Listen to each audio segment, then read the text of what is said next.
జనసేన నేతలు పలు ఆలయాల్లో ప్రత్యేక పూజలు నిర్వహించారు. ఆపరేషన్ సింధూర్తో పాకిస్తాన్కు గట్టి గుణపాఠం చెప్పిన మన దేశం సైన్యానికి నాయకత్వానికి దైవ బలం మొండిగా ఉండాలని కోరుతూ షష్ఠ షణ్ముఖ క్షేత్రాలు ఇతర ఆలయాల్లో పూజలు చేయాలని ఆ పార్టీ నిర్ణయించిన సంగతి తెలిసిందే.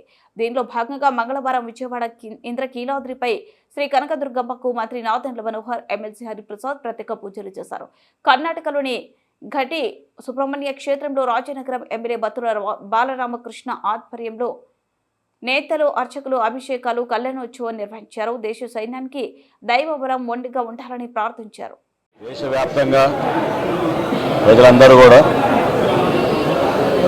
ఒక బలమైన అండగా నిలబడాలని, ప్రతి ఒక్కరూ ఒక బాధ్యతతోటి దేశభావం, దేశభక్తి అనేది కలగాలనే ఆలోచనతోటి మా పార్టీ అధ్యక్షులు పవన్ కళ్యాణ్ గారు జనసేన పార్టీలో ఉన్న శ్రేణులందరినీ కూడా ఒక నూతన ఉత్తేజం ఇచ్చే విధంగా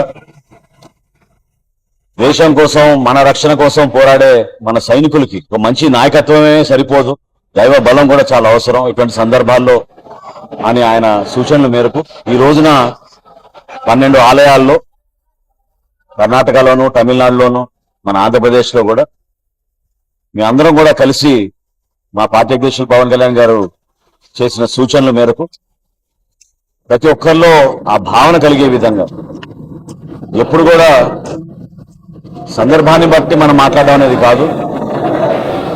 ఏ సందర్భమైనా సరే ముందు మన దేశం, మన కోసం త్యాగాలు చేసిన మన సైనికులు, ఏ విధంగా కొన్ని సంఘటనలు చూసామో గత నెల రోజుల నుంచి ప్రతి ఒక్కరిని కదిలివేసింది. కానీ ఒక బాధ్యత కూడా మనందరిలోనూ ఉండాలి. ఈరోజు అమ్మవారి ఆశీస్సులతోటి చాలా అద్భుతంగా పూజలు జరిపి మన సైనికులకి మనస్ఫూర్తిగా మేమందరం కూడా తోడుగా ఉంటాం. ఆ ధైర్యం నింపే విధంగా ప్రతి అడుగు వారు ముందుకు వేయాలి. ఇటువంటి కార్యక్రమాలు ఎప్పుడు కూడా జనసేన పార్టీలో ఉన్న శ్రేణులందరూ కూడా కలిసికట్టుగా ప్రజల్లో ఒక మంచి భావన వచ్చే విధంగా, వర్తమాన రాజకీయాల్లో ఏ పార్టీ చేయని విధంగా మేము నిలబడుతున్నాం. అనేక కార్యక్రమాలు చేపట్టాం. అమాయకులుగా ఉన్న పర్యాటకుల్ని పహల్గాంలో ఆ రోజు జరిగిన సంఘటన ప్రత్యేకంగా వ్యక్తిగతంగా కూడా ప్రతి ఒక్కరిని కదిలి వేసింది.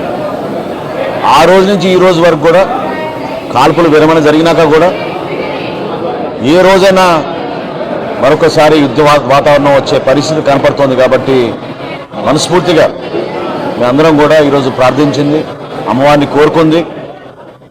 ఏ విధంగా మా నాయకుడు పవన్ కళ్యాణ్ గారు ఇటువంటి కార్యక్రమాల్లో ఎప్పుడు కూడా ఒక చక్కటి సందేశం ఇస్తారు.